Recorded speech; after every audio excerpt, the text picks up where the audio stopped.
എല്ലാ കണ്ടന്റ് ക്രിയേറ്റേഴ്സും 2026 മസ്റ്റായിട്ടും ഡെവലപ്പ് ചെയ്യേണ്ട 10 പവർഫുൾ ആയിട്ടുള്ള ഹാബിറ്റ്സ് ആണ് ഇന്നത്തെ വീഡിയോയിൽ ഞാൻ പറയാൻ പോകുന്നത്.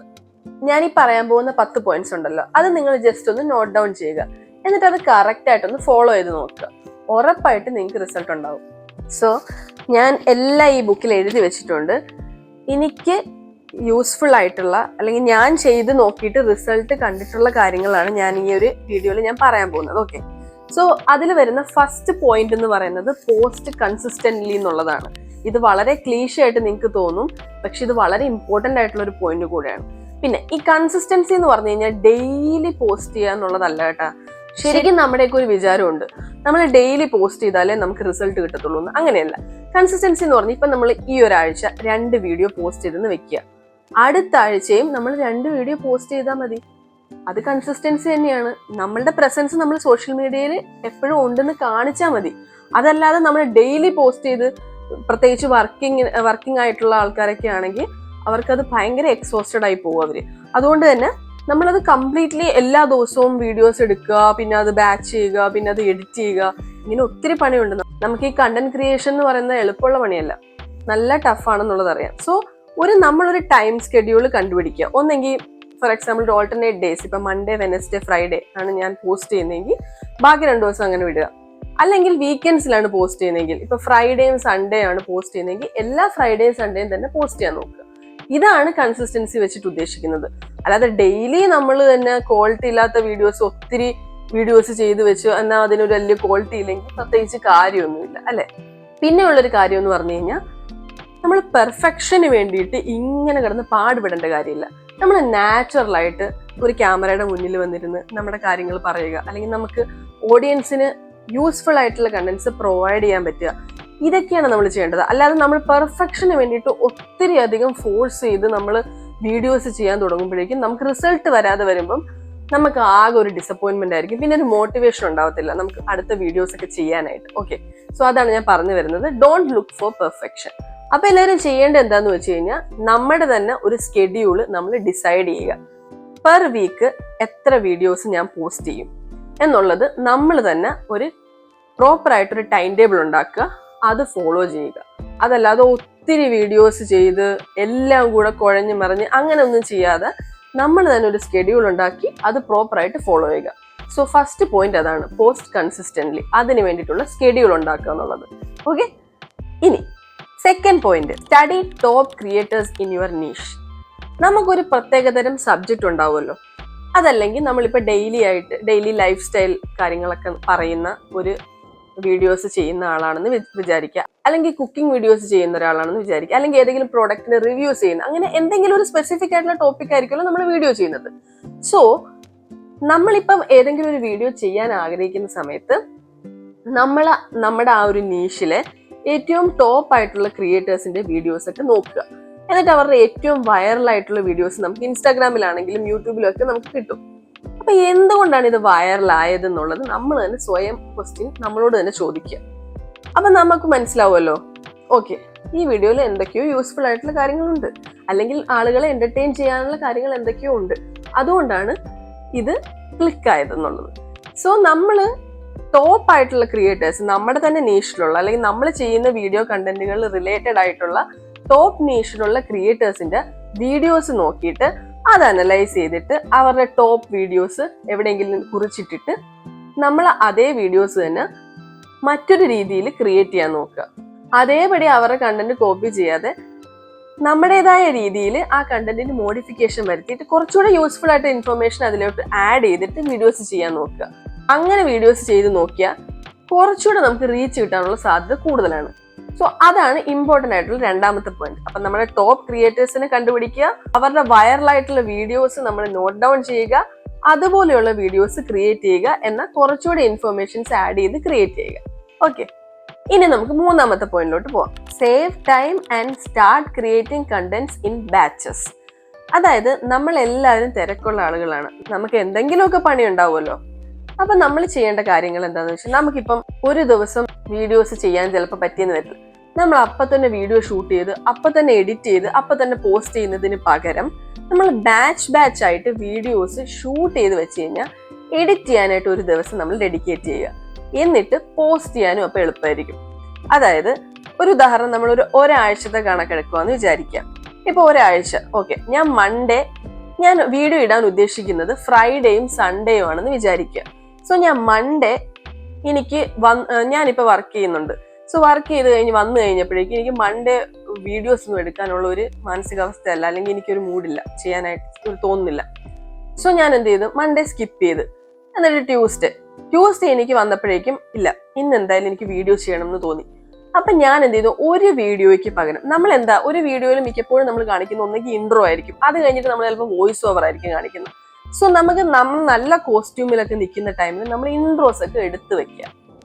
എന്നിട്ട് പിന്നീട് അത് നമുക്ക് സൗകര്യം പോലെ എഡിറ്റ് ചെയ്യാം. അല്ലെങ്കിൽ വോയിസ് ഓവർ കൊടുക്കുന്നത് നമുക്ക് എഡിറ്റ് ചെയ്യുന്ന ടൈമിലാണെങ്കിലും നമുക്കത് ചെയ്യാൻ പറ്റും. സോ ബാച്ച് വൈസ് ആയിട്ട് വീഡിയോസ് ക്രിയേറ്റ് ചെയ്യുക.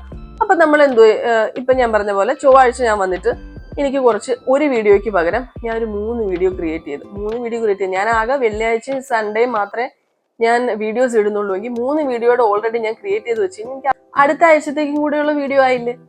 സോ ഞാൻ അതാണ് ഉദ്ദേശിച്ചത്. അതുപോലെ ബാച്ച് വൈസ് ആയിട്ട് നമ്മൾ വീഡിയോസ് ഷൂട്ട് ചെയ്ത് വെച്ച് കഴിഞ്ഞാൽ പിന്നെ എഡിറ്റ് ചെയ്യാനായിട്ട് നമുക്ക് എളുപ്പമാണ്. അടുത്ത ദിവസം എനിക്കിരുന്ന് എഡിറ്റ് ചെയ്യാം. ആ 2-3 വീഡിയോ തന്നെ എഡിറ്റ് ചെയ്ത് തീർത്ത് കഴിഞ്ഞാൽ നമ്മുടെ വീഡിയോസ് ഒക്കെ 1 മിനിറ്റ് എന്റെ താഴേക്കല്ലേ കാണത്തുള്ളൂ. ലോങ് വീഡിയോസിന്റെ കാര്യമല്ല ഞാൻ പറയുന്നത്. ലോങ് വീഡിയോസിന് നമ്മൾ കുറച്ചുകൂടി ടൈം കണ്ടെത്തണം. ഷോർട്ട് വീഡിയോസിന്റെ കാര്യമാണ് ഞാൻ പറയുന്നത് കേട്ടോ. അപ്പൊ ഇങ്ങനെയുള്ള വീഡിയോസ് ഒക്കെ നമ്മൾ ബാച്ച് ആയിട്ട് ക്രിയേറ്റ് ചെയ്ത് വെച്ച് കഴിഞ്ഞാൽ നമുക്ക് എഡിറ്റ് ചെയ്യാനും എളുപ്പമാണ്. അതുപോലെ തന്നെ നമ്മുടെ ഒത്തിരി സമയം നമുക്ക് സേവ് ചെയ്യാനായിട്ട് പറ്റും. ഓക്കെ, നിങ്ങൾ അതൊന്ന് ട്രൈ ചെയ്ത് നോക്കുക. സോ അതാണ് നമ്മുടെ ഇമ്പോർട്ടന്റ് ആയിട്ടുള്ള ഒരു പോയിന്റ്. ഇനിയാണ് 4ാമത്തെ point, start with a strong hook. ഇത് ഭയങ്കര ഇമ്പോർട്ടന്റ് ആയിട്ടുള്ള ഒരു പോയിന്റ് ആണ്.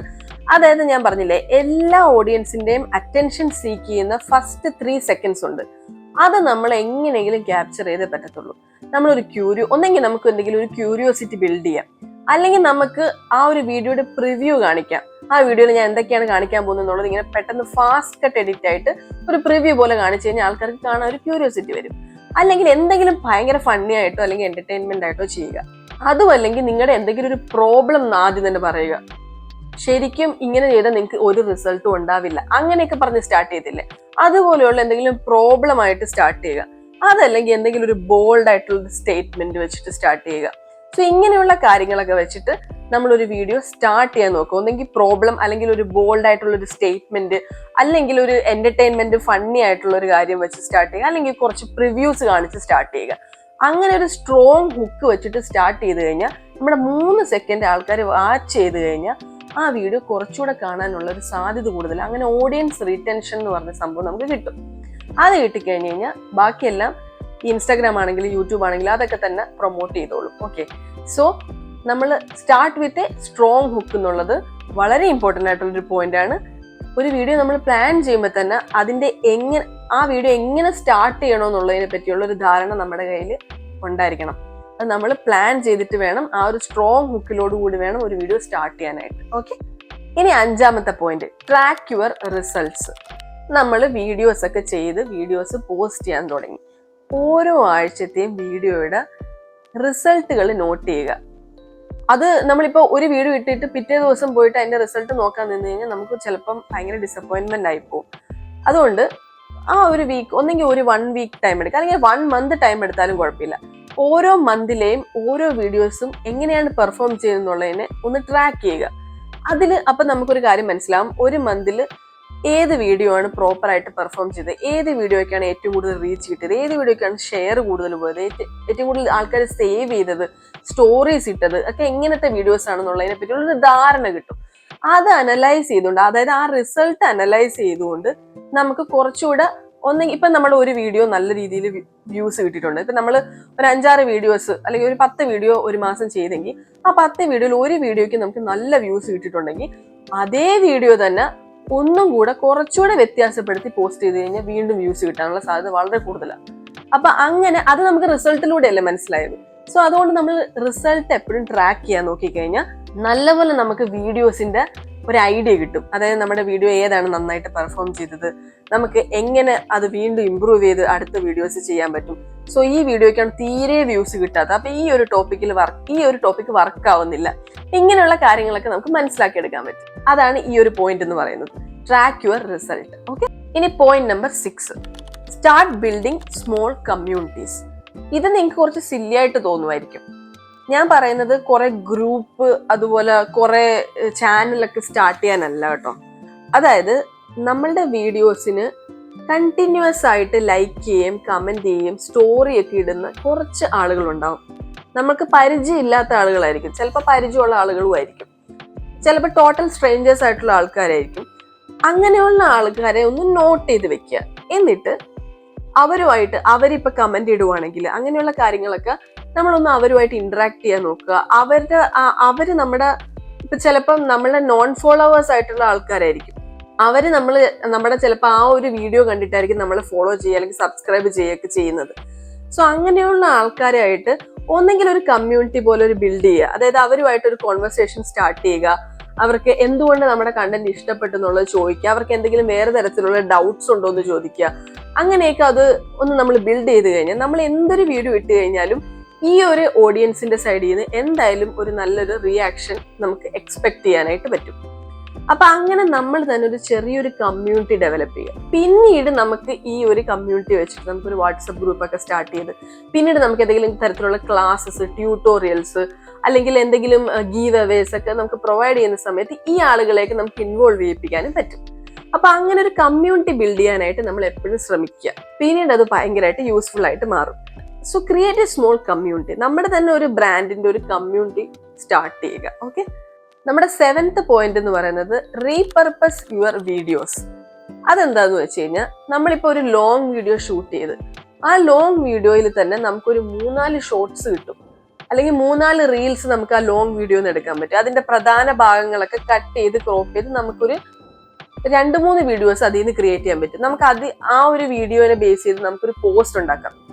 ഫോർ എക്സാമ്പിൾ, ഞാനിപ്പോൾ റീസെന്റ് ഞാൻ CapCut നമുക്ക് ബേസിക്സ് ആയിട്ട് ബിഗിനേഴ്സിന് എങ്ങനെ പഠിക്കാന്നുള്ളതിനെ പറ്റിയുള്ള ഒരു വീഡിയോ എഡിറ്റിംഗ് പഠിക്കുന്നതിന്റെ ഒരു വീഡിയോ ഇട്ടിട്ടുണ്ട്. അപ്പൊ എനിക്ക് വേണമെങ്കിൽ ആ ലോങ് വീഡിയോയിൽ നിന്ന് കട്ട് ചെയ്ത് ചെറിയ കുറച്ച് പോർഷൻസ് എടുത്തിട്ട് എനിക്ക് എന്റെ ഇൻസ്റ്റാഗ്രാമിൽ ഇട്ടിട്ട് എനിക്ക് റീൽസ് ആക്കി മാറ്റാനായിട്ട് പറ്റും, അല്ലെങ്കിൽ യൂട്യൂബിൽ ഷോർട്സ് ആയിട്ട് ഇടാനായിട്ട് പറ്റും. സോ അതപ്പോ നമുക്ക് ഒരു വീഡിയോന്ന് കിട്ടിയ കണ്ടന്റ് ആണ്, അല്ലാതെ നമ്മൾ അതിന് വേണ്ടി സെപ്പറേറ്റ് കുറെ എഫേർട്ട് എടുത്തിട്ടില്ല. സോ കുറച്ചുകൂടെ എളുപ്പമല്ലേ, ആ എഡിറ്റ്സിൽ കുറച്ച് കട്ട്സ് വരുത്തിയാൽ മാത്രം മതി. അതുപോലെ തന്നെ നമുക്ക് ഇപ്പൊ പോസ്റ്റ് ആയിട്ടും അത് ഇടാൻ പറ്റും. ഞാൻ CapCutന്റെ ഇങ്ങനെ ഒരു വീഡിയോ എഡിറ്റിംഗിന്റെ ഒരു വീഡിയോ ഞാൻ ഇട്ടിട്ടുണ്ട്, ബേസിക്സിന്റെ ഒരു വീഡിയോ ഞാൻ ഇട്ടിട്ടുണ്ട്. സോ കാണാത്തവരുണ്ടെങ്കിൽ കാണുക എന്നൊക്കെ ഉള്ള രീതിയിൽ ഒരു പോസ്റ്റ് ആയിട്ട് ക്രിയേറ്റ് ചെയ്യാൻ പറ്റും. അതായത് ഒരു ഒറ്റ കണ്ടന്റിൽ നിന്ന് തന്നെ നമുക്ക് ഒത്തിരി കണ്ടന്റ്സുകൾ സബ് കാറ്റഗറൈസ് ചെയ്യാനായിട്ട് പറ്റും. അതുകൊണ്ട് നമ്മൾ ലോങ് വീഡിയോസ് നമ്മൾ ചെയ്യുന്ന ടൈമിൽ നമ്മൾ മാക്സിമം ആ വീഡിയോ റീപർപ്പസ് ചെയ്യാനായിട്ട് ശ്രമിക്കുക. അപ്പൊ നമുക്ക് ഒത്തിരി ടൈം വേസ്റ്റ് ആവാതെ തന്നെ ഒരു വീഡിയോയിൽ നിന്ന് തന്നെ ഒത്തിരി കണ്ടന്റ്സ് കിട്ടും. ഓക്കെ, നമ്മുടെ 8ാമത്തെ പോയിന്റ് എന്ന് പറയുന്നത് എൻഗേജ് വിത്ത് ഓഡിയൻസ് ആണ്. ചില ഓഡിയൻസ് നമ്മളൊരു വീഡിയോ ഇട്ട് കഴിഞ്ഞാൽ ചെറിയൊരു സ്മൈലി ഇടും, ചിലപ്പോൾ ഒരു ലവിന്റെ സ്മൈലി ഇടും, ചിലപ്പോൾ ഒരു ചിരിക്കുന്ന സ്മൈലി ഒക്കെ ഇടുമായിരിക്കും. എന്നാലും അവർക്ക് റിപ്ലൈ ആയിട്ട് നമ്മളും അതുപോലെ ചെയ്യുക. നമ്മളും എന്തെങ്കിലും തരത്തിലുള്ള സ്മൈലീസ് റിപ്ലൈസ് കൊടുക്കുക. അല്ലാതെ ഓക്കെ അവർ സ്മൈലി മാത്രമേ ഇട്ടുള്ളൂ, ഞാൻ അതിന് എന്ത് റിപ്ലൈ കൊടുക്കാൻ, അങ്ങനെയല്ല. നമ്മൾ മാക്സിമം നമ്മുടെ ഒരു കണ്ടന്റ് കണ്ടിട്ട് ആൾക്കാർ ഇരുന്ന് കമന്റ് ചെയ്യുവാണ്, അവരുടെ ആ ഒരു ടൈമാണ് അവർ നമ്മുടെ കണ്ടന്റിന് വേണ്ടിയിട്ട് സ്പെൻഡ് ചെയ്യുന്നത് അല്ലേ. അപ്പൊ നമ്മൾ എന്ത് ചെയ്യണമെന്ന് വെച്ച് കഴിഞ്ഞാൽ അവരെ വീണ്ടും വീണ്ടും കമന്റ് ചെയ്യാനായിട്ട് നമ്മൾ പ്രോത്സാഹിപ്പിക്കുകയാണ്. ഇനി ആൾക്കാർ ചിലപ്പോൾ ഡൗട്ട്സ് ചോദിച്ചിട്ട് കമന്റ് ചോദിച്ചിട്ടുണ്ടാവും, അവിടെ തന്നെ ഡൗട്ട് ക്ലിയർ ചെയ്യുക, അല്ലെങ്കിൽ ആ ഡൗട്ടിനെ ബേസ് ചെയ്തിട്ട് അടുത്തൊരു റീൽ ഉണ്ടാക്കുക, അല്ലെങ്കിൽ അടുത്തൊരു ഷോർട്സ് ഉണ്ടാക്കുക. അപ്പൊ ഇങ്ങനെയൊക്കെ ആൾക്കാരുമായിട്ട് പ്രോപ്പറായിട്ട് ഇന്ററാക്ട് ചെയ്യുക, അങ്ങനെ എൻഗേജ്മെന്റ് കൂട്ടുക. നമ്മുടെ കണ്ടന്റിന്റെ എൻഗേജ്മെന്റ് കൂടുമ്പോഴേക്കും ഓട്ടോമാറ്റിക്കലി റീച്ച് അവിടെ ഉണ്ടാവും. ഓക്കെ, സോ മാക്സിമം ഇതുപോലെയുള്ള കാര്യങ്ങളൊക്കെ ചെയ്തിട്ട് ഓഡിയൻസുമായിട്ട് എൻഗേജ് ചെയ്യാൻ നോക്കുക. ഇപ്പൊ സ്റ്റോറീസ് ഇടുന്നവർക്കാണെങ്കിലും നമ്മൾ റിപ്ലൈ കൊടുക്കുക, അവരുടെ മെസ്സേജിൽ പോയി റിപ്ലൈ കൊടുക്കുക, താങ്ക് യു എന്ന് പറയുക. അതുപോലെ കമന്റ് ചെയ്യുന്നവർക്കും പ്രോപ്പറായിട്ട് റെസ്പോണ്ട് ചെയ്യുക. അല്ലാതെ നമ്മളൊരു വീഡിയോ പോസ്റ്റ് ചെയ്ത് കഴിഞ്ഞിട്ട് ഓക്കെ ഇനിയിപ്പോൾ നാളെ നോക്കാമെന്നും പറഞ്ഞിട്ട് അങ്ങനെയല്ല. നമ്മൾ എത്രയും പെട്ടെന്ന് തന്നെ അവർക്ക് റെസ്പോണ്ട് ചെയ്യുന്നോ അത്രയും റീച്ച് കൂടിക്കൊണ്ടിരിക്കും. സോ മാക്സിമം ഓഡിയൻസുമായിട്ട് എൻഗേജ് ചെയ്യുക. ഇനി നമ്മുടെ 9ാമത്തെ പോയിന്റ് എന്ന് പറയുന്നത് ഒരു സെൽഫ് ഡെവലപ്മെന്റ് പോയിന്റ് ആണ്. അതായത് every month learn A new skill. എല്ലാ മാസവും നമ്മൾ എന്തെങ്കിലും തരത്തിലുള്ള ഒരു സ്കില്ല് ഡെവലപ്പ് ചെയ്യാനോ അല്ലെങ്കിൽ പഠിക്കാനോ ശ്രമിക്കുക. അതായത് ഇപ്പം AI ടൂൾസ് ഒത്തിരി ഉണ്ടല്ലേ, നമുക്ക് അറിയാൻ പാടില്ലാത്ത ഒത്തിരി കാര്യങ്ങളുണ്ട്. സോ നമുക്ക് എന്തെങ്കിലും അറിയാൻ പാടില്ലാത്ത കാര്യങ്ങളെ പറ്റി കൂടുതലായിട്ട് റിസർച്ച് ചെയ്യുക, അതിനെപ്പറ്റി പഠിക്കുക. അങ്ങനെ ഓരോ മാസവും നമ്മൾ എന്തെങ്കിലുമൊക്കെ പുതിയതായിട്ട് പഠിക്കുക. ആ പഠിച്ച കാര്യങ്ങളൊക്കെ നോട്ട് ഡൗൺ ചെയ്ത് വെക്കുക. അപ്പോൾ ഒന്ന് ആലോചിച്ച് നോക്കുക, ആ ഒരു വർഷം കംപ്ലീറ്റ് ആകുമ്പോഴേക്കും നമുക്ക് എത്ര സ്കിൽസ് നമുക്ക് ഡെവലപ്പ് ആയിട്ടുണ്ടാവും, എത്ര അറിവുകൾ നമുക്ക് കിട്ടിയിട്ടുണ്ടാവും അല്ലേ. സോ ഇങ്ങനെയുള്ള കാര്യങ്ങൾ നമ്മൾ പുതുതായിട്ട് പഠിക്കുന്ന എന്തൊരു കാര്യമാണെങ്കിലും നമ്മളത് നോട്ട് ഡൗൺ ചെയ്ത് വെക്കുക.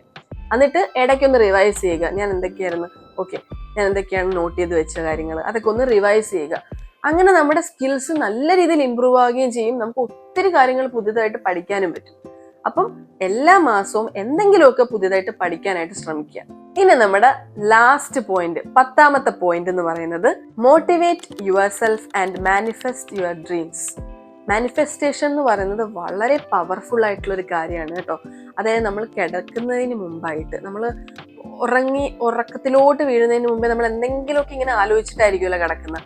ആ ടൈമില് നമ്മൾ എന്താണോ ആകാൻ ആഗ്രഹിക്കുന്നത്, നമ്മൾ എന്താണോ ഫ്യൂച്ചറിൽ നമ്മുടെ ഫ്യൂച്ചർ സെൽഫ് എന്താണോ, നമ്മൾ എന്താണോ ആകാനായിട്ട് ആഗ്രഹിക്കുന്നത്, അത് നമ്മൾ ഓൾറെഡി ആയതായിട്ട്, അത് ആ ഒരു ലൈഫ് നമ്മൾ ജീവിക്കുന്നതായിട്ടും സ്വപ്നം കണ്ടുകൊണ്ട് ഉറങ്ങുക. പിന്നെ നമ്മൾ ആ സ്വപ്നമൊന്നും ആയിരിക്കത്തില്ല ചിലപ്പോൾ കാണുന്നത്, നമ്മൾ നമ്മുടെ വേറെ എന്തെങ്കിലുമൊക്കെ ആയിരിക്കും കാണുന്നത്. പക്ഷെ എപ്പോഴും കിടക്കുന്നതിന് മുമ്പ് നമുക്ക് എന്താണോ ആഗ്രഹം, നമുക്ക് എന്താണോ ഏറ്റവും കൂടുതൽ ആഗ്രഹം, നമ്മുടെ ലൈഫിൽ നമുക്ക് അച്ചീവ് ചെയ്യാൻ എന്താണോ ആഗ്രഹം, അത് നമ്മൾ മാനിഫെസ്റ്റ് ചെയ്യുക. അത് നമ്മൾ സ്വയം ഇങ്ങനെ ഓൾറെഡി നമുക്കത് കിട്ടിയിട്ടുണ്ട്. ഇപ്പം നമുക്ക് എന്തെങ്കിലും ഒരു ഗാഡ്ജറ്റ് വേണം എന്ന് നമ്മൾ ഭയങ്കരമായിട്ട് ആഗ്രഹിക്കുന്നുണ്ടെങ്കിൽ ആ ഗാഡ്ജറ്റ് യൂസ് ചെയ്യുന്നതായിട്ട് ഓൾറെഡി എൻ്റെ കയ്യിലുണ്ട്, ഞാനത് യൂസ് ചെയ്യുന്നതായിട്ട് ഇങ്ങനെ ചിന്തിച്ച് കിടക്കുക. അത് ഓട്ടോമാറ്റിക്കലി ഒരു ദിവസം നമ്മുടെ കയ്യിൽ വന്ന് ചേരും. അതങ്ങനെയാണ്. അത് ഭയങ്കര പവർഫുൾ ആയിട്ടുള്ളൊരു കാര്യമാണ്. സോ അതുപോലെ തന്നെ നമ്മൾ സ്വയം നമ്മളെ മോട്ടിവേറ്റ് ചെയ്യുക. നമുക്ക് എല്ലാ ദിവസവും മോട്ടിവേഷൻ ഒന്നും ഉണ്ടാകത്തില്ല. നമുക്ക് ചില ദിവസങ്ങൾ നമ്മൾ വീഡിയോസ് ഇട്ട് നമുക്ക് മടുത്തിട്ട് നമുക്ക് റിസൾട്ട് ഒന്നും കിട്ടാത്ത ദിവസം ഉണ്ടാവും. നമ്മൾ കഷ്ടപ്പെട്ട് ചെയ്ത വീഡിയോ ആയിരിക്കും, അതിനൊന്നും റിസൾട്ട് ഉണ്ടാവില്ല. പക്ഷെ എന്നാൽ ചിലത് വളരെ എളുപ്പത്തിൽ ചെയ്യുമ്പോഴേക്കും നമുക്ക് ഭയങ്കര റിസൾട്ടും ഉണ്ടാവും അല്ലെ. അങ്ങനെ ഒരു കാര്യമുണ്ട്. സോ നമുക്ക് ചിലപ്പോൾ റിസൾട്ട് ഇല്ലെങ്കിൽ പോലും നമ്മൾ ഡീമോട്ടിവേറ്റ് ആവാതെ നമ്മൾ സ്വയം മോട്ടിവേറ്റ് ചെയ്യുക. നമുക്ക് എല്ലാ ദിവസവും രാവിലെ എണീക്കുമ്പോഴേക്കും നമ്മൾ സ്വയം മോട്ടിവേറ്റ് ചെയ്യുക. ഓക്കെ, ഞാനിത് ചെയ്തില്ലെങ്കിൽ വേറെ ആരും ചെയ്യാനില്ല, അല്ലെങ്കിൽ എന്നെ കൊണ്ട് പറ്റുന്ന കാര്യങ്ങൾ ഞാൻ ചെയ്യും. അങ്ങനെ സ്വന്തമായിട്ട് മോട്ടിവേറ്റ് ചെയ്യുക. അല്ലാതെ സ്വന്തമായിട്ട് നമ്മളെ തന്നെ കൺവിൻസ് ചെയ്യാൻ നോക്കുക. വേറൊരാളും നമുക്ക് എന്തെങ്കിലും ഒരു ഡ്രീം അച്ചീവ് ചെയ്യണമെങ്കിൽ വേറൊരാളും വന്ന് നമ്മളെ ഹെൽപ്പ് ചെയ്യാൻ പോകുന്നില്ല. അതിന് നമ്മൾ തന്നെ ഇറങ്ങിത്തിരിക്കണം, എന്നാലേ നമുക്ക് ആ ഡ്രീം അച്ചീവ് ചെയ്യാനായിട്ട് പറ്റത്തുള്ളൂ അല്ലേ. So motivate your self and manifest your dreams. അതാണ് നമ്മുടെ വളരെ ഇമ്പോർട്ടൻ്റ് ആയിട്ടുള്ള ഒരു പോയിന്റ്. ഇതെല്ലാം നമ്മൾ ചെയ്യുന്നത് നമ്മുടെ ഓരോ ഡ്രീംസിന് വേണ്ടിയിട്ടാണ് അല്ലേ. സോ അതിന് വേണ്ടിയിട്ട് മാക്സിമം ശ്രമിക്കുക. സോ ഈ ഒരു 10 പോയിന്റ് നിങ്ങൾ പ്രോപ്പറായിട്ട് ചെയ്ത് കഴിഞ്ഞാൽ, കണ്ടന്റ് ക്രിയേഷനിൽ നിങ്ങൾ ഈ ഒരു 10 പോയിന്റ് നിങ്ങൾ ശ്രദ്ധിച്ചു കഴിഞ്ഞാൽ ഉറപ്പ് ഞാൻ തരാം, നിങ്ങളുടെ കണ്ടന്റ് 1-2 മാസം കൊണ്ട് ചിലപ്പോൾ ഭയങ്കരമായിട്ട് റിസൾട്ട് തന്നില്ലെങ്കിൽ പോലും ഉറപ്പായിട്ട് ഈ ഒരു വർഷം അവസാനിക്കുന്നതിന് മുൻപായിട്ട് നിങ്ങൾക്ക് റിസൾട്ട് ഉണ്ടായിരിക്കും. നിങ്ങൾ നോട്ട് ഡൗൺ ചെയ്ത് വെക്കുക. നിങ്ങളുടെ ഇപ്പോഴത്തെ ഫോളോവേഴ്സ് അല്ലെങ്കിൽ ഇപ്പോഴത്തെ സബ്സ്ക്രൈബേഴ്സ് നോട്ട് ഡൗൺ ചെയ്ത്, ജനുവരിയിലെ സബ്സ്ക്രൈബേഴ്സ് അല്ലെങ്കിൽ ഫോളോവേഴ്സ് നോട്ട് ഡൗൺ ചെയ്ത് വെക്കുക. ഡിസംബർ ആകുമ്പോൾ എത്രയാണെന്ന് നോക്കുക. അതൊരു പ്രോഗ്രസ് തന്നെയാണ്, അല്ലാതെ താഴോട്ടല്ലല്ലോ പോകുന്നത്. സോ എത്ര പറഞ്ഞാലും നിങ്ങൾക്ക് പ്രോഗ്രസ് ആണ് വേണ്ടത്. അതിന് വേണ്ടിയിട്ട് ശ്രമിക്കുക. ഫെയിലിയേഴ്സ് ഉണ്ടാകും, സക്സസ് വരാനായിട്ട് പെട്ടെന്നൊന്നും സംഭവിക്കത്തില്ലത്. ഫെയിലിയേഴ്സ് ഉണ്ടെങ്കിൽ മാത്രമേ സക്സസ് ഉണ്ടാവത്തുള്ളൂ. സോ അതിൽ ഡീമോട്ടിവേറ്റ് ആവാതെ സ്വയം മോട്ടിവേറ്റ് ചെയ്ത് ഈ ഞാൻ പറഞ്ഞ ഈ 10 പോയിന്റ്സ് ഒക്കെ ഒന്ന് ഫോളോ ചെയ്ത് നിങ്ങൾക്ക് അടിപൊളി ഒരു കണ്ടന്റ് ക്രിയേറ്റർ ആവാനും പറ്റും. നിങ്ങൾക്ക് നല്ല പക്ക 100% റിസൾട്ടും ഉണ്ടാവും. സോ ഇന്നത്തെ വീഡിയോ ഇത്രയേ ഉള്ളൂ. വളരെ സിമ്പിളായിട്ട് ഞാൻ ഈ 10 പോയിന്റ്സ് പറഞ്ഞെന്നും നിങ്ങൾക്ക് മനസ്സിലായെന്നും വിശ്വസിക്കുന്നു. നിങ്ങൾക്ക് എന്തെങ്കിലും തരത്തിലുള്ള ഡൗട്ട്സോ, നിങ്ങൾക്ക് ഇനി ഞാൻ അടുത്ത വീഡിയോസ് എന്തിനെ പറ്റി ചെയ്യണം എന്നുള്ളതിനെ പറ്റിയുള്ള സജഷൻസ് കാര്യങ്ങളും ഒക്കെ നിങ്ങൾക്ക് കമന്റിൽ പറയാവുന്നതാണ് കേട്ടോ. അപ്പം കീപ് സപ്പോർട്ടിങ്. നമുക്ക് അടുത്ത വീഡിയോ ആയിട്ട് വീണ്ടും കാണാം.